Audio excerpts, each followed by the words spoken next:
이제 민법에 이어서 민사특별법 여행을 한번 따라보도록 하시겠습니다. 우리 앞에 이 민법이라는 것은 그죠?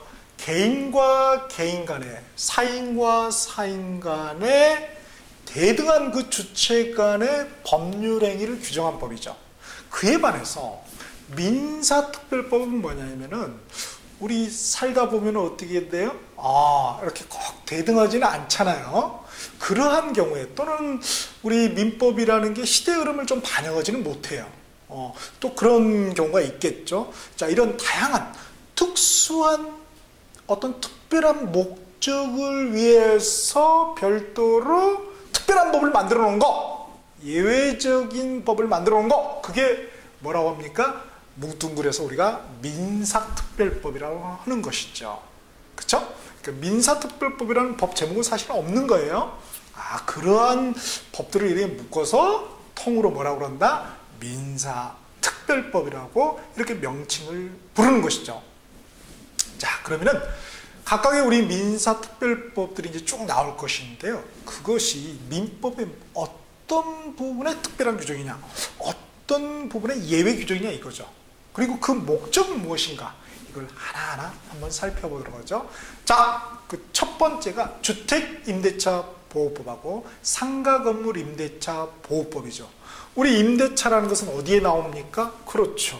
여기 민법의 세 번째 나무인 채권 파트, 계약 파트에 나오죠.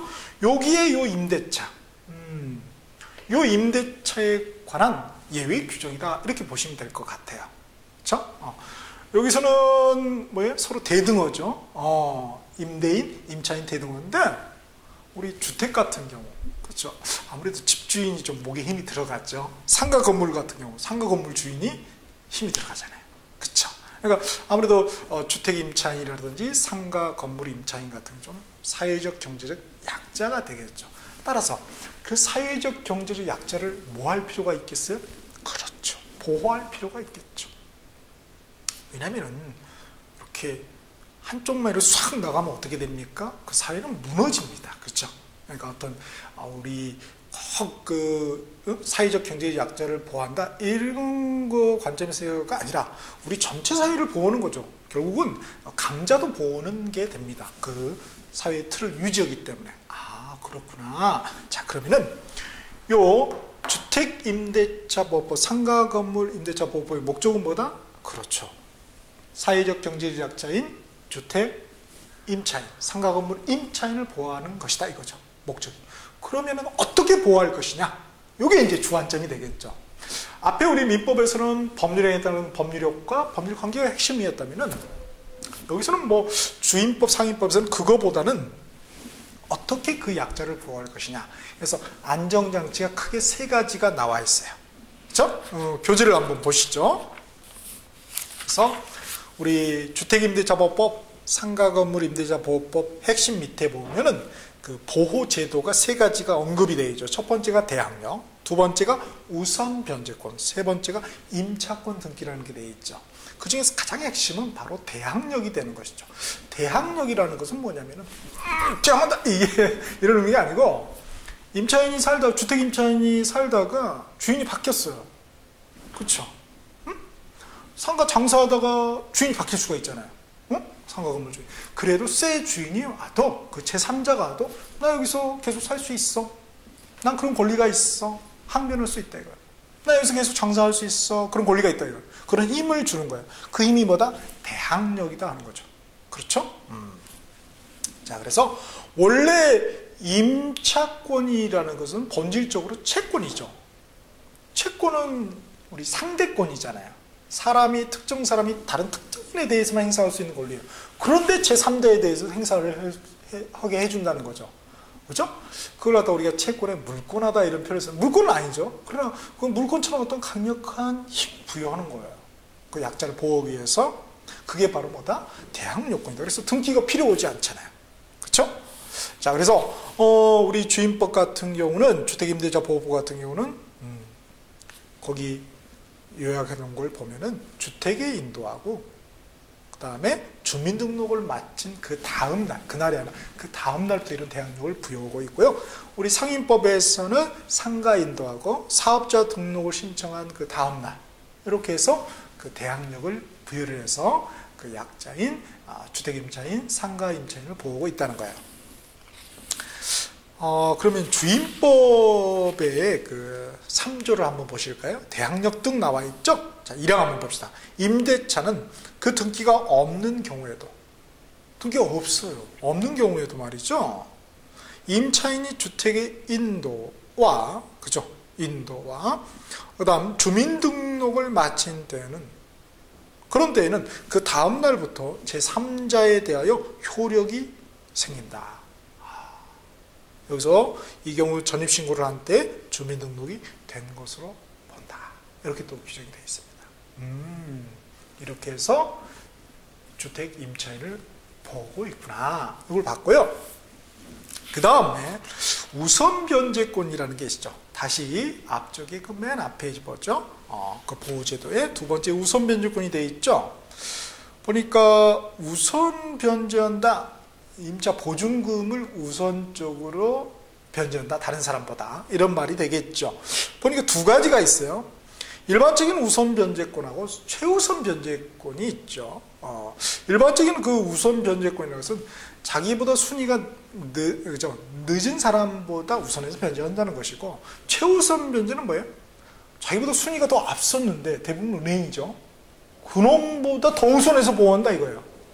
그럼 정말 이제 보증금이 작은, 정말 그쵸? 그런 분들을 위한 제도라고 보시면 돼요. 그렇게 차이가 있구나. 그래서 앞에 우선 변제권은 뭐 보증금이 뭐 1억이 됐든 10억이 됐든 다 이렇게 되는 것이고요. 그렇게 제도의 그 적용을 받을 수 있는 것이고, 최우선 변제는 다가 아니라 보증금이 조금 했을 때, 그쵸? 정말 없는 분들, 이런 분들을 위한 제도구나. 그러니까 뭐예요? 은행보다 더 앞서서 보는 거죠. 그게 최우선 변제 제도구나. 근데 그걸 갖다 이제 우리 법에서는 뭐 최우선 변제 이런 말은 나와 있지는 않아요. 소액 보증금 중 일정액보다 이렇게 또 규정이 되어 있습니다. 그래서 자, 우선 변제권은 주임법 3조의 2를 한번 보실까요? 3조 2 보증금의 회수 이렇게 되어 있죠? 거기에 2항을 한번 보세요. 제3조 1항, 제2항 또는 제3항이 대항요건과 임대차 계약 증서상의 확정일자를 갖춘 그런 임차인이, 그죠? 쭉 보시면은 그 후순위 권리자나 그 밖의 채권자보다 우선하에 변제받을 권리가 있다. 그러니까 이 요건은 갖춰야 된다는 거죠. 자, 그에 반해서 우리 최우선 변제는 8조에 규정이 되어 있죠. 8조 보면은 보증금 중 일정의 보호 이렇게 되어 있습니다. 1항에 임차인은 보증금 중 일정액을 다른 물권자보다 우선해요. 다른 어떠한 물권자보다도. 자기 순위 앞서도, 그렇죠? 우선하여 변제를 받을 권리가 있다. 이 경우 임차인은 주택에 대한 경매 신청 등기 전에 제3조 제1항의 요건, 즉 대항 요건을 말하죠. 요거를 갖춰야 한다. 일정 요건을 또 구비해야 되네요. 그죠? 경매 신청 등기라는 뭐냐면은 등기부에 뭐예요? 우리 갑구에 소유권에 관한 등기가 되는 그 갑구에 경매 신청이라고 글씨가 써지는 거. 경매 들어가기 전에, 그죠? 그런 거다 우리가 경매 신청 등기라고 합니다. 그 전에 대항 요건은 구비해야 된다. 즉 대항 요건은 뭐예요? 주택 인도 받고 전입신고는 돼 있어야 된다 이거죠. 그러면은 최우선 변제를 받을 수가 있다는 것입니다. 자, 이렇게 돼 있는데, 역시 이제 가장 중요한 거는 뭐다? 대항력이다. 거기서 이제 뭔가 다 출발이 되잖아요. 자, 그렇게 해서 사회적 경제적 약자인 주택 임차인을 보호했다. 상가 건물 임차인도 마찬가지로 그런 식으로 적용이 되겠습니다. 자, 이렇게 해서 한번 주택 임대차 보호법, 상가 건물 임대차 보호법에서 대해서 간략하게 한번 살펴보았습니다.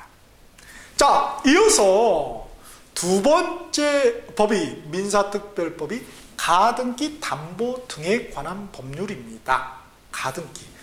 보통 이제 가짜등기라는 말을 많이 하는데요. 그러면 가등기 담보 등에 관한 법률은 민법의 어떤 파트의 어떤 특별한 예외적인 규정이냐? 바로 우리 물권 파트에 보면 요 저당권이 있죠. 요 저당권. 저당권이 있습니다. 저당권은 은행하고 그죠? 집주인 그죠? 뭐 똑똑하잖아요. 내 집 가지고 내가 돈 빌리는데 그죠? 근데 집주인이 말이죠. 이런 경우가 있죠. 이게 담보가 너무 많이 잡혀가지고 은행에서는 대출 안 해주니까 어디로 갑니까?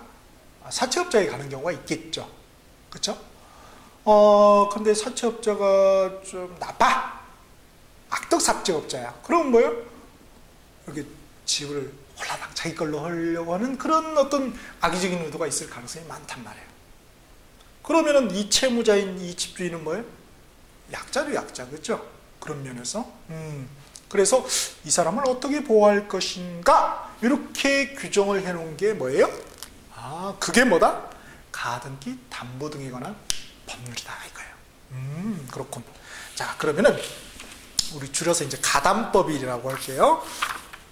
가담법에서는 어떻게 보호를 하고 있는지 한번 볼까요? 보시죠.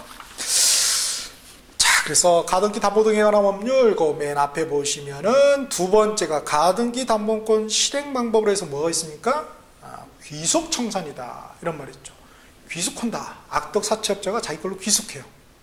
그런데 지 맘대로 귀속하지 못하게 일정한 절차를 두고 있다는 거예요.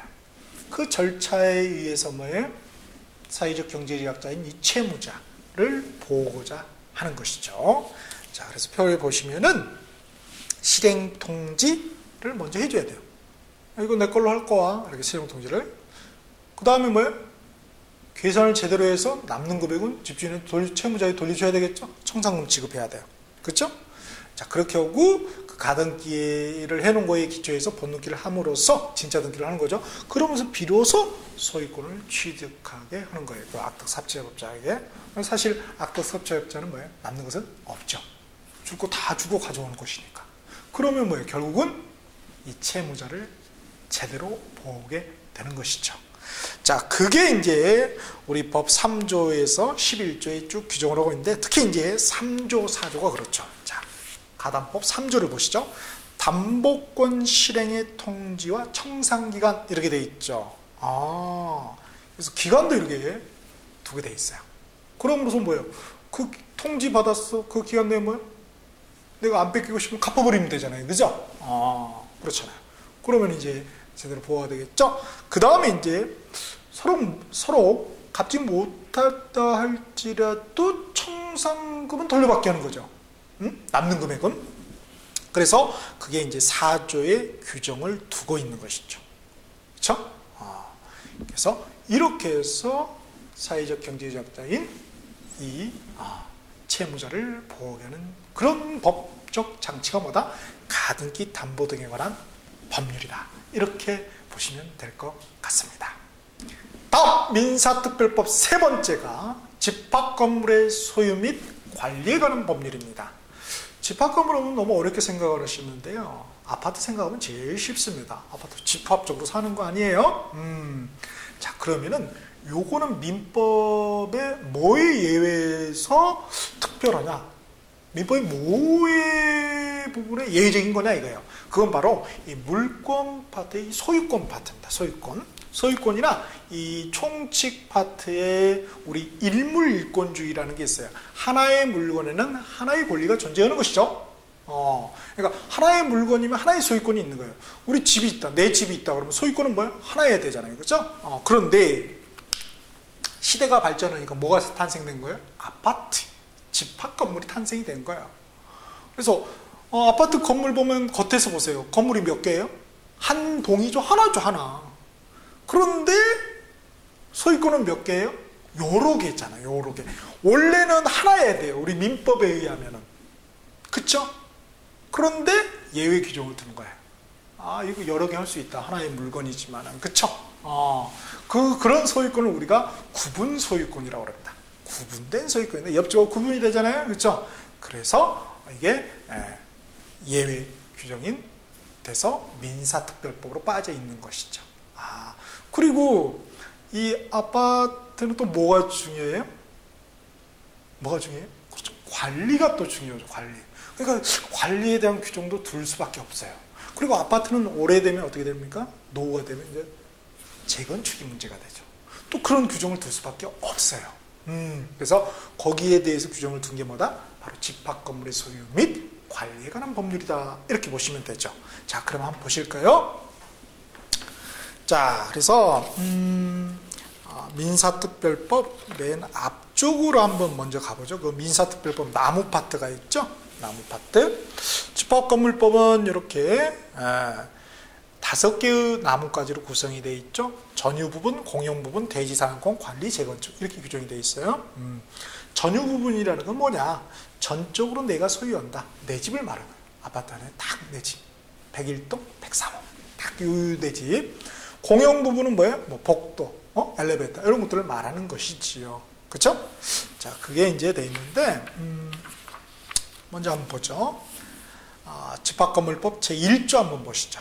건물의 구분소유 이렇게 돼 있죠. 한 동의 건물 중 우리 101동 보시면 돼요.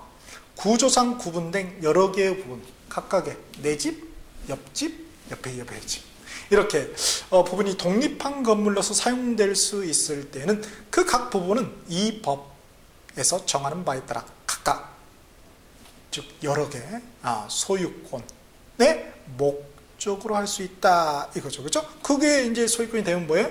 밑에 제2조 정의에 보면은 1호의 구분 소유권이 되는 것이죠. 그렇게 되어 있군. 그래서 일물일권제의 예외가 되는 것이죠. 역시 상가도 그렇게 구분 소유가 될 수 있다를 제1조의 2에다 규정을 두고 있고요. 그 다음 제2조의 정의에서 4호를 보세요. 4호에 공용 부분이 되어 있죠. 그렇죠? 전유 부분 외의 건물 부분, 그 다음에 전유 부분에 속하지 아니하는 건물의 부속물 및 공용 부분으로 된 부속의 건물을 말해요. 자, 그래서 특히 이제 집합건물법에서는 공용 부분에 관련된 규정이 굉장히 중요해요. 그래서 3조에 보시면은 공용 부분 이렇게 돼 있죠. 그래서 1항은 뭐냐면은 복도, 계단 이런 것들을 말하죠. 이거는 이제 구조상 공용 부분이죠. 그리고 2항은 이거는 규약으로 정해놓은 공용 부분에서 공용 부분을 이렇게 두 개로 구별을 해요. 그래서 공용 부분은 종류가 또 이렇게 나눠지는구나. 그 다음 공용 부분에 대해서는 제2절 우리 10조부터 해서 쭉 해서 나열이 되는데 특히 이제 13조가 중요합니다. 전유 부분과 공용 부분에 대한 지분의 일체성 이렇게 되어 있죠. 1항에 공용 부분에 대한 공유자의 지분은 그가 가지는 전유 부분의 처분에 따른다. 그죠? 우리가 101동 103호 팔면은 뭐예요? 103호에 관련된 공유지분은 한꺼번에 넘어가는 것이죠. 이것 따로 팔고 저것 따로 팔고 그러지를 않는다는 거예요. 그 다음에 2항에 공유자는 그가 가지는 전유 부분과 분리하여 공용 부분에 대한 지분을 처분할 수 없다. 3항에 공용 부분에 관한 물권의 득실 변경은 원래 물권의 득실 변경, 부동산에 관한 물권의 득실 변경은 뭐 해야 되죠? 우리 민법의 186조에서 그렇죠. 등기를 해야 이러고 있다고 그러죠. 등기를. 근데 예외적으로 뭐다? 등기가 필요하지 않다. 등기 필요 없다는 거예요. 그러니까 뭐예요? 그러니까 예외지. 그러니까 특별하지. 그러니까 민사특별법에 넣는 것입니다. 그래서 민사특별법이구나. 자, 기타 이제 뒤에 보면은 제3절에 이제 대지사용권, 그리고 제4절에 관리단, 관리인, 그리고 이제 규약 집회 이런 게 있죠. 제5절에 그리고 또 제대로 같이 살아야 되니까 제6절에 의무가 있겠죠. 그 위반자를 어떻게 조치할 것인가. 그리고 7절에 재건축하고 복구 이런 문제가 나와 있고요. 기타 등등의 내용이 있습니다. 그래서 가장 중요한 것은 이제 결국은 뭐예요? 공용 부분에 관련 규정이 되겠습니다. 자, 이제 마지막으로 민사특별법 부동산 실권리자 명의 등기에 관한 법률 정리를 해보죠. 자, 이 마지막 나무는 말이죠. 우리 맨 앞에 민사특별법 그 나무를 한번 보실까요? 보시면은 총 3개의 나무가지가 있죠. 자, 일단은 이 명의신탁이라는 개념이 잘 오지 않죠. 자, 명의신탁은 뭐냐면은요.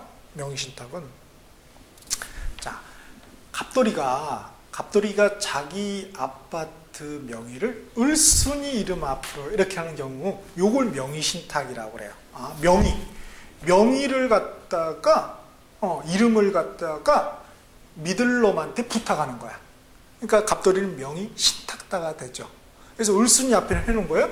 그럼 을순이 넣으면 명의를 부탁을 받는 거죠. 빌려달라고. 그래서 명의 받을 숫자에서 부탁을 받는다 해서 수탁. 그래서 명의 수탁자가 됩니다. 이들 간에 그런 걸 갖다 뭐라 한다? 명의 신탁이라고 한다. 이렇게 하는 거예요.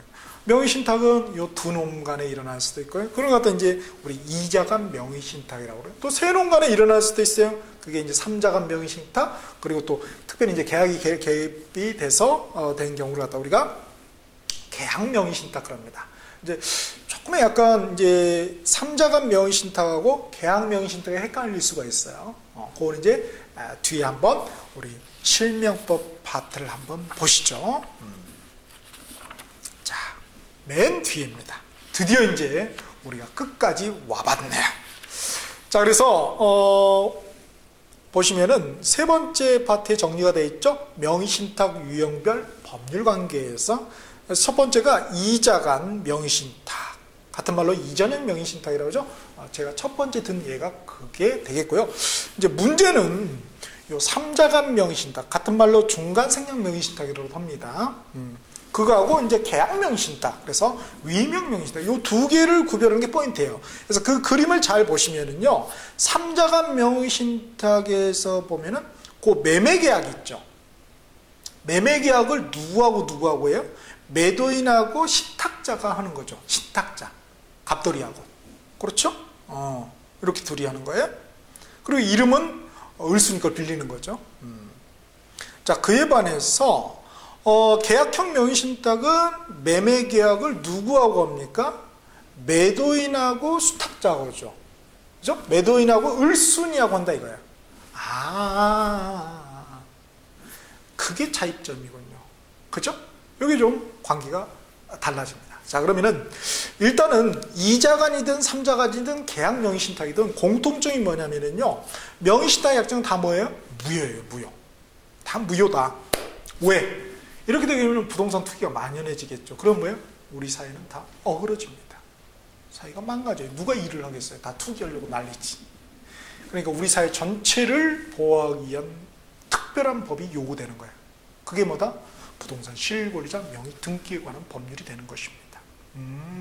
그래서 특별하고는 그럼 대체 뭐에 대해서 특별하다는 거냐 이거예요. 어느 파트? 이제 소유권이죠. 소유권은 대내적으로는 누구 거예요? 갑돌이 거죠. 그러나 대외적으로는 뭐예요? 을순이 거죠. 등기가 여기로 되어 있으니까 이름이. 그래서 어떤 소유권 특수 문제가 걸려있기 때문에 특별한 것이 되는 것이고 예외적이 되는 것이고요.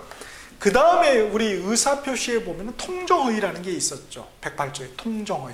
원래 통정허위는 무효죠. 그러나 그래서 어떻게 됩니까? 선의의 제3자에게는 대항하지 못한다 이렇게 돼 있죠. 그렇죠? 그런데 명의신탁은 본질적으로는 통정허위하고 비슷하지만 이 차이점이 뭐냐면은 악의의 제3자에게 마저도 대항하지 못해요. 완전히 이 둘을 죽여버리는 거죠. 그냥 사실 갑들을 죽여버리는 거지. 우리 사이를 죽일 놈이니까 아예 얘부터 싹을 잘라버리는 거죠. 그래서 이제 특별한 거예요. 그래서 특별한 거구나. 자, 여하튼 이자간 명의신탁, 삼자간 계약명의신탁, 공정은 명의신탁 약정이 모두 뭐예요? 무효로 돼 있죠? 그렇죠. 그 다음에 이전 등기가 이자간, 삼자간은 무효인데, 자, 계약명의신탁 이게 좀 특이해요. 이전 등기가 무효인데 말이죠. 유효인 경우가 있더라. 보니까 뭐예요? 매도인이 선의인 경우. 그렇죠? 매도인이 선의인 경우는 매도인이 몰랐어. 그 명의신탁의 그 약정. 그렇죠? 모르는 게 선이잖아요. 그런 경우는 이 매도인을 보호하기 위해서 어떻게 된다? 유효로 해준다는 거예요. 그게 차이점이네요. 그렇죠? 그래서 그걸 구별하는 게 가장 실명법의 핵심.